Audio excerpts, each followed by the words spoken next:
అసలు విషయం చెప్పాను ఇలాగిలాగా అంటే, అమ్మ అదేంటమ్మా అంత పని చేసావు, మంచి ఫ్యామిలీ అలా చెప్పకుండా రావచ్చా? వాళ్ళు చెప్పింది నాకు అసలు లోపల లోపలికి వెళ్ళట్లేదు నాకేమి, నాకు ఇదొక్కటే కనిపిస్తుంది. సో అది నెక్స్ట్ నేను మంచి స్పోర్ట్స్ ఉమెన్ని, కబడ్డీ, ఖోఖో, రన్నింగు మంచి ప్రైజెస్ కూడా వచ్చాయి. బందర్ వరకు వచ్చాను నేను. ఇకపైన ఇక్కడికి రాలేదు, కానీ మళ్ళీ చెన్నై వెళ్ళాను, ఇట్రాలా.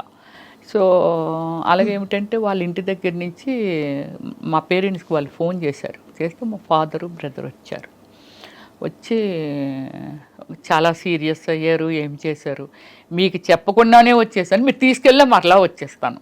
ఇదే నా ఆన్సర్, ఇదే ఉంది వాళ్ళ దగ్గర. వాళ్ళు ఏం చెప్పినా ఏం చేసినా. అప్పటికి మీరు మేజరే కదా? అప్పుడెక్కడ మేజర్, అప్పుడే 16 నా ఏజ్ అప్పటికి. 16 బాగా బొద్దుగా ఉండేది. అప్పట్లో హీరోయిన్లు అందరూ కొంచెం మెయిన్ క్యారెక్టర్స్ వాళ్ళు కూడా యంగ్ గా ఉండేవారు, లావుగా ఉండేదాన్ని. సో అప్పుడు డాడీ వాళ్ళు చెప్పినా ఏం చేసినా నేనైతే రాను అంటే, అనకూడదు ఆ వాడు. మా అమ్మ ఎవరైనా అడిగినా చేసినా, నా ఫస్ట్ మూవీ కోరుకున్న ప్రియుడు మార్కెట్లోకి వచ్చేంత వరకు నేను చచ్చిపోయాననే ఒక టాకు. రియల్లీ అంటే అంత ప్రెస్టేజింగ్గా ఫీల్ అయ్యారు. ఒక ఫ్యామిలీ నుంచి చెప్పా చేయకుండా వెళ్ళడము ఇదంతా అనేది. ఆడపిల్ల వెళ్తే కంగారు పడతారు కదండి. కానీ మిమ్మల్ని మీరు ఎలా సంభాళించుకున్నారు అప్పట్లో? అంటే ఇండస్ట్రీలో రకరకాలు అంటారు కదా, ఇప్పుడు పరిచయం చేస్తామని తీసుకెళ్ళి మోసం చేసే వాళ్ళు ఉండొచ్చు. ఇండస్ట్రీలో చాలా మంది ఇలాగా, అంటే ఇవన్నీ వినడమే మనం. అవును. కానీ అఫ్ కోర్స్ చాలా మంది గొప్ప నటీమణులు, గొప్ప సక్సెస్ఫుల్ అయిన ఆర్టిస్టులు వందల మంది ఉన్నారు, వేల మంది ఉన్నారు. మీ ఎక్స్పీరియన్స్ ఏంటి రమ్యశ్రీ గారు? నేను స్వప్న గారు ఫస్ట్ నుంచి సమ్ లైక్ వెరీ లిమిటెడ్ ఉమెన్ని, ఇన్ని లాంగ్వేజెస్, ఒక 400 పైన మూవీసు, ఇన్ని చేసి ఇన్ని జాతీయ అవార్డులు, స్టేట్ అవార్డులు, is a dare and dash. నా కైండ్ ఆఫ్ యాక్టర్స్ ఎవరు సినిమా మేకింగ్ చేసిన వాళ్ళు ఇంతవరకు లేరు. కథ, స్క్రీన్ ప్లే, డైరెక్షన్, ప్రొడ్యూసింగ్ అన్నీ నేనే చేసుకొని సినిమాని కూడా రిలేట్ చేయగలిగాను అని అంటే, so world wise very famous అయిపోయాను ఓమల్లి తర్వాత. అందరూ రవివర్మ పెయింటింగ్స్ అన్నారు, కానీ నేనని ఎవరు అనలేదు. అమ్మాయి కాదు, రవివర్మ పెయింటింగ్స్ అని.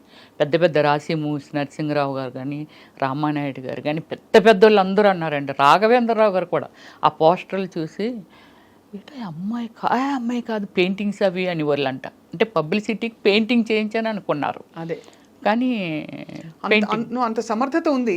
17 వయసులో ఎవరు మంచి ఎవరు చెడు విచక్షణ ఎలా? అసలు ఏమి జీరో నాలెడ్జ్. ఎవరైనా వచ్చి గబక్కుమని రామ్మ తీసుకెళ్తా నిన్ను ఆ ఫలానా డైరెక్టర్ దగ్గరికి, అవి కూడా ఎక్స్పెక్ట్ చేశాను నేను. అంటే డైరెక్టర్స్ దగ్గరికి, ప్రొడ్యూసర్ దగ్గరికి అని కాదు, కానీ నాకు కోరుకున్న పీరియడ్ జరుగుతున్నప్పుడే ఒక 3-4 సినిమాలు, అంటే లొకేషన్కు వీళ్ళు వస్తూ ఉంటారు కదా. నా టార్గెట్ ఏంటంటే ఏదో అయిపోవాలి, పెద్ద స్టార్ అయిపోవాలని ఒక టార్గెట్ ఉంది. సో దానికోసం అంటే నాకు ఇంకేం కనిపించేది కాదు. చాలా సీరియస్గా ప్రతిదీ నేర్చేసుకోవటం. డ్యాన్స్ స్కూల్ ఎక్కడ ఉంటుంది, యాక్టింగ్ ఎక్కడ నేర్చుకోలేరు స్వప్న గారు. డ్యాన్స్ స్కూల్ ఎక్కడ ఉంటుంది, అద్దంలో నేనే చూసుకొని ఇలాగైతే ఎలా అందంగా ఉంటాను. Self makeup only Ramya Krishna and Ramyasri only. అప్పుడు అలాగైనా వాళ్ళు. సిల్క్ స్మిత కూడా ఫేస్ ఇచ్చి మేకప్ చేయించుకునేది, కానీ రమ్యకృష్ణ గారు సెల్ఫ్ మేకప్ చేసుకునే వాళ్ళంట. నేను మాత్రమే సెల్ఫ్ మేకప్ చేసుకునేదాన్ని. అంటే ఒక డెడికేషన్తో నాకేం కావాలనే దాని మీద ప్రయాణం చేశాను. కానీ ఒక్కసారి మాత్రము నాకు ఏమిటి అమీర్పేటలో ఒక బట్టల షాప్ ఉండేదండి. అది చాలా ఉన్నాయి, వెరీ ఫేమస్ అండి అది. అప్పట్లో వెరీ ఫేమస్ ఆ షాపు. దానికి యాడ్ చేయాలంటే వాళ్ళు బెంగళూరు నుంచి వచ్చారు. షాపర్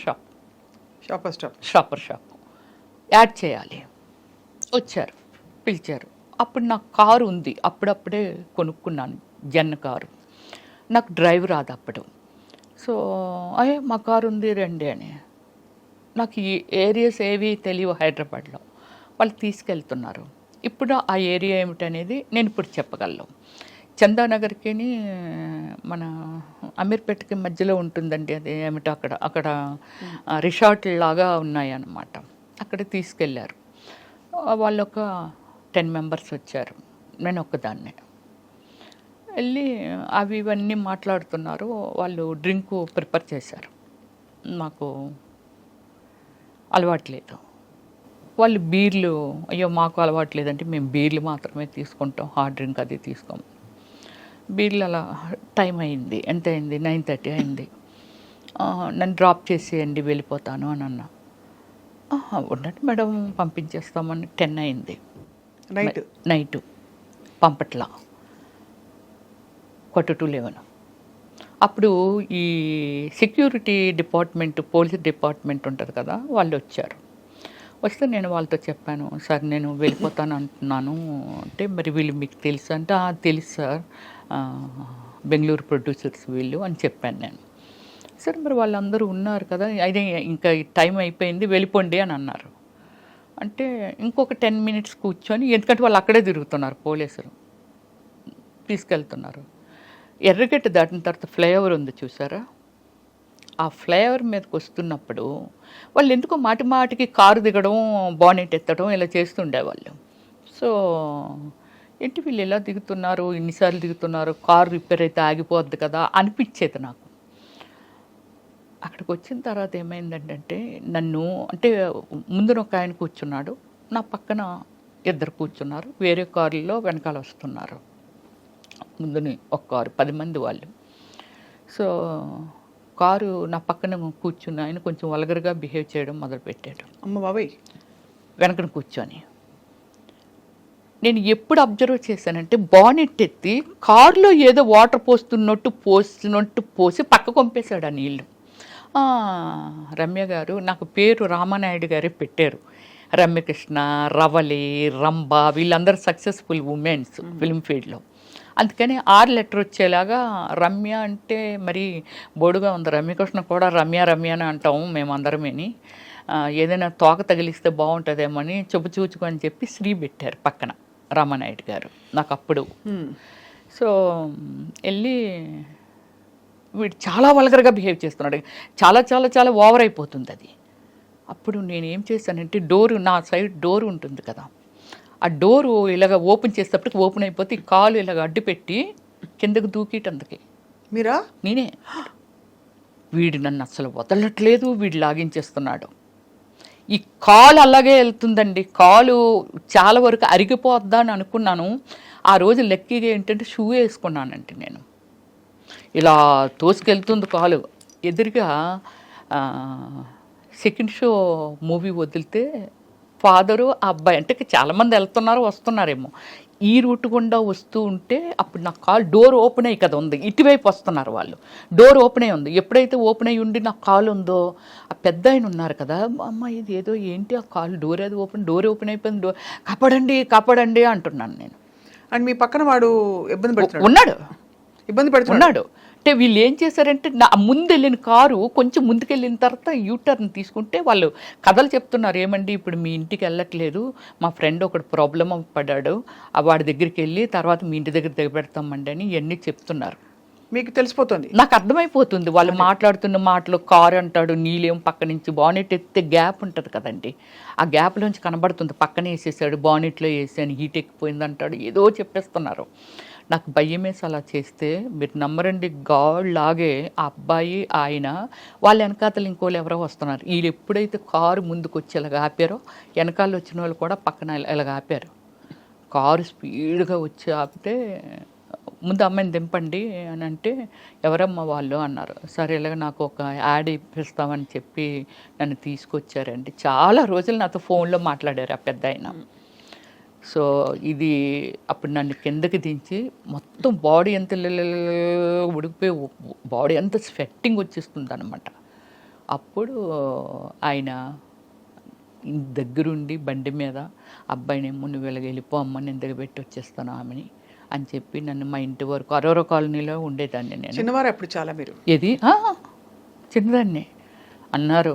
అందము చందము లేని రోడ్డు అంటూ పోయిన పిల్లలు ఎవరిని వదలట్లేదమ్మా, ఇంత అందం ఉంది, ఇంత ఉంది, ఎవడు ఏది చెప్తాలని నమ్మేసి వచ్చేస్తావా, దేవుడు పంపినట్టుగా మేమేదో వస్తున్నాం కాబట్టి సరిపోయింది, లేకపోతే నీ లైఫ్ ఏంటమ్మా, తప్పు కదా, అలాగే ఎవరైనా రమ్మంటే అలాగే వెళ్ళిపోవచ్చు. That is first and last. అంతే. మీకు అలాంటి ఎక్స్పీరియన్స్? అంతే.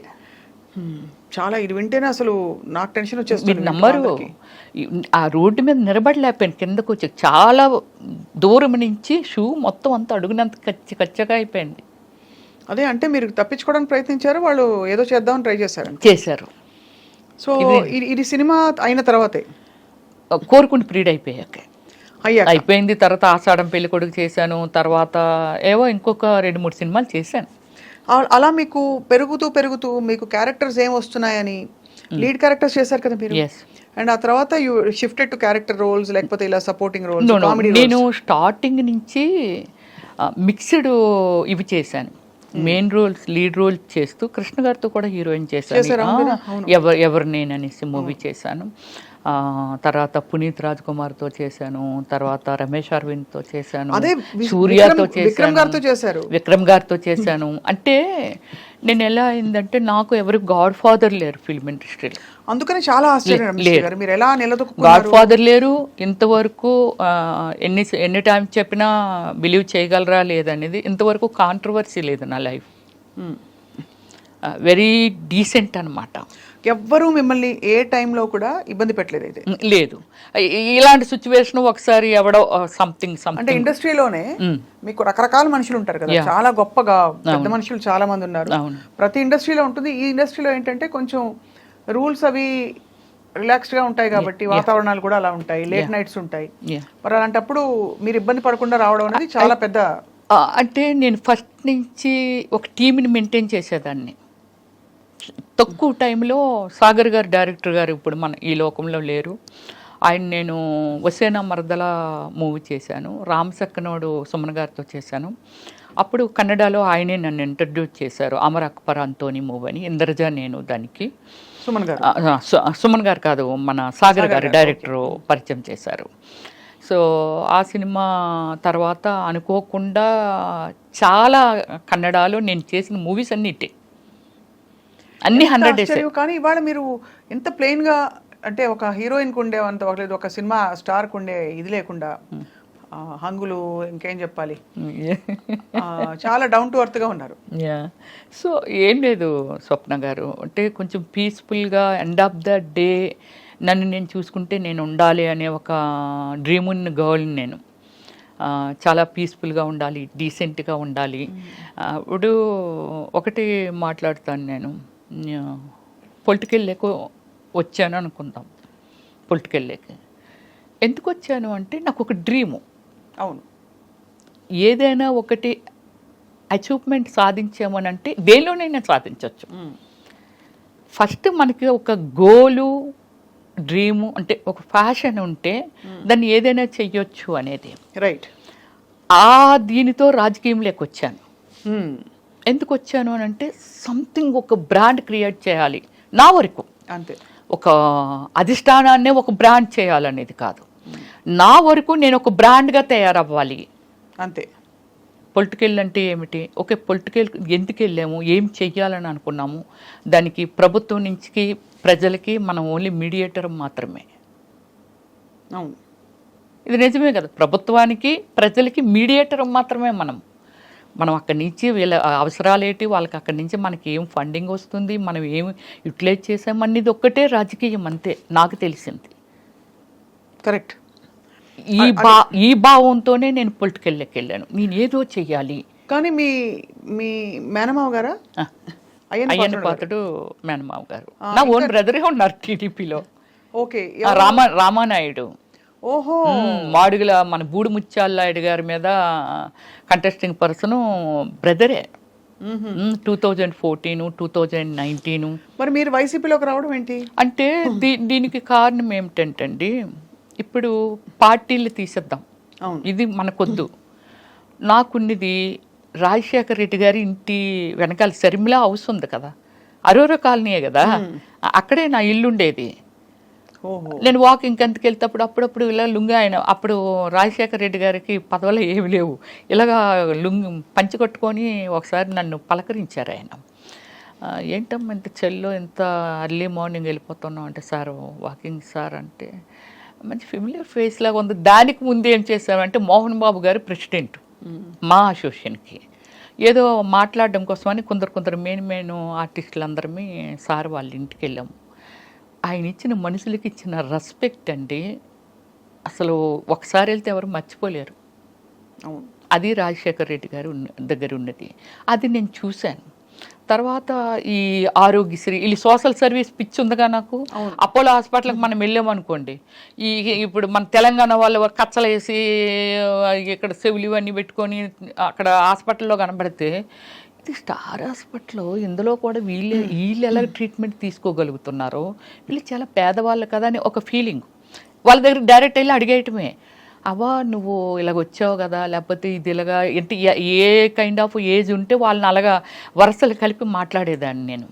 మాట్లాడితే మా ముసలోడు ఉన్నాడు, అమ్మ తండ్రి రాజశేఖర్ రెడ్డి గారు ఆరోగ్యశ్రీ ఇచ్చారు కదమ్మా, దానికని ఇక్కడ ఆపరేషన్ చేయించడానికి వచ్చాను. అలాగే నేను రికమెండేషన్లే గ్యాస్ట్రాలజీల దగ్గరికి వాళ్ళ దగ్గరికి, ఆ గ్యాస్ట్రాలజీగా నాకు తెలుసు, ఆశా సుబ్బలక్ష్మి గారు తెలుసు, నేను మాట్లాడతాను రామ్మని అలా తీసుకెళ్లేదాన్ని. అలాగే 108 మేము షూటింగ్కి వెళ్ళేవాళ్ళం కదా, రాజమండ్రిలో షూటింగ్ జరుగుతుంటే కుయ్యి కుయ్యమనికన్నా వెళ్ళిపోతుంది. నేను డైరెక్ట్ చూడటం అంతవరకు నేనేమీ వినలేదు. వెళ్ళిపోతుంటే పక్కన ముసలి ఫోన్లే అమ్మ దేవుడిలాగా వచ్చాడు, ఎక్కడ ఏదైనా సరే దిక్కుమాలు సావులు చావకుండా ఒక 5 నిమిషాలు వచ్చి తీసుకొని వెళ్ళిపోయి చాలామందికి ప్రాణదానం చేస్తున్నాడు రాజశేఖర్ రెడ్డి గారని ఒక పెద్ద ఆవిడ అక్కడ ప్రొడక్షన్ పెట్టారనమాట. ఇడ్లీ అవి మిగిలిపోతే ముందు రోజు వద్దమ్మ మేమే వండుకుంటాం అంటే, పర్లేదు తీసుకోండి బాగుంటాయి మా సినిమా వాళ్ళవే అలాగని చెప్పి ఆవిడ అంటుంటే విన్నానండి. అలా విన్ని దాని మీద ఒక ఇంప్రెషన్. దాని తర్వాత జగన్మోహన్ రెడ్డి అన్న ఈ పాదయాత్రలని అవని ఇవని నాకు సర్వీస్ చేయటానికి ఒక సోర్స్ దొరుకుతుంది ఇక్కడ. అయితే అంటే హార్డ్ వర్కరు, నేను హార్డ్ వర్కర్ని కాబట్టి డెఫినెట్లీ నాకు ఒక బేస్మెంట్ దొరుకుతుందని అనుకొని నేను వైఎస్ఆర్సీపీలోకి వెళ్ళడం. ఎప్పుడు ఇంట్లో మరి వారించలేదా వద్దని? ఎందుకు నేను అలాగా ఒకటి స్వప్న గారు, నేను డిసిషన్ మేకర్ని. అదే చిన్నప్పుడే అందరినీ కాదని నేనేమంటానంటే 10 మంది ఒపీనియన్స్ తీసుకుంటే రకరకాలు ఉంటాయి. మనకి ఏమి నచ్చింది అది గుడ్ ఆర్ బ్యాడ్ తీసుకుని కట్టుబడి ఉండాలి అంతే. నేను దాన్నే ఫాలో అవుతాను. అప్పటి నుంచి ఇప్పటి వరకు నేను అదే ఫాలో అవుతాను. అది నష్టమైన కష్టమైన. ఇప్పుడు నాకు ఒక 5 కోట్లు పోయింది అనుకుందాం, నేను ఎవరితో షేర్ చేయను. చాలా స్ట్రాంగ్ సోల్ మీరు.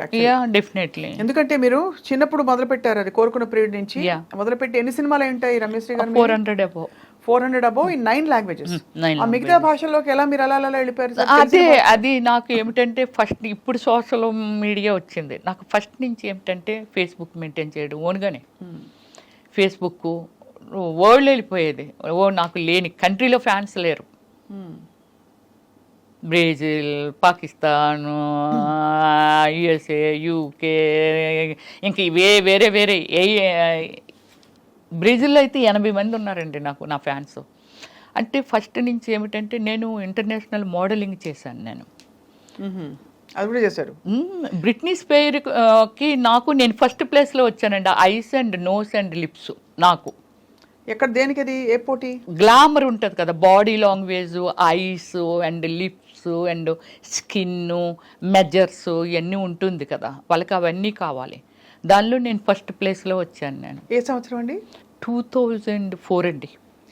సో ఊరికే పాటలు రాశారు మీరు? ఇంకోటి వినాలి, ఫోక్ బుక్లో వచ్చాను, కవర్ పేజ్లో. ఓహో, ఇంకా ఉంది, నా ఫోన్లో ఉందండి. అంటే ఎంత అచీవ్మెంట్ ఉంది. కానీ నేను ఏమిటంటే దాన్ని పబ్లిక్ అని కాదు. నేను అప్పుడులో మనకి ఏముండేది, పేపర్స్, ప్రెస్, అంతే కదా. ఎంతోమంది అన్నీ కవర్ పేజీలే, బ్యాక్ కవర్ పేజీ ఇటు పక్క. ఒకవేళ బ్యాక్ కవర్ పేజ్ చిరంజీవి గారు ఉన్నారు అనుకో, ఫ్రంట్ కవర్ పేజీ రమేశ్వరి. బ్లోఫ్లో నేను ఉన్నాను అనుకో, పవన్ కళ్యాణ్ ఫ్రంట్ పేజీ. ఇలాగ అన్ని మెయిన్ ఇవే. ఇవి ఉన్నాయా మీ దగ్గర? ఇంకా కాపీ ఉన్నాయా? తప్పకుండా. మీరు ఒక్కసారి చేస్తామంటే స్క్రీన్ మీద అలా వెళ్ళొచ్చండి.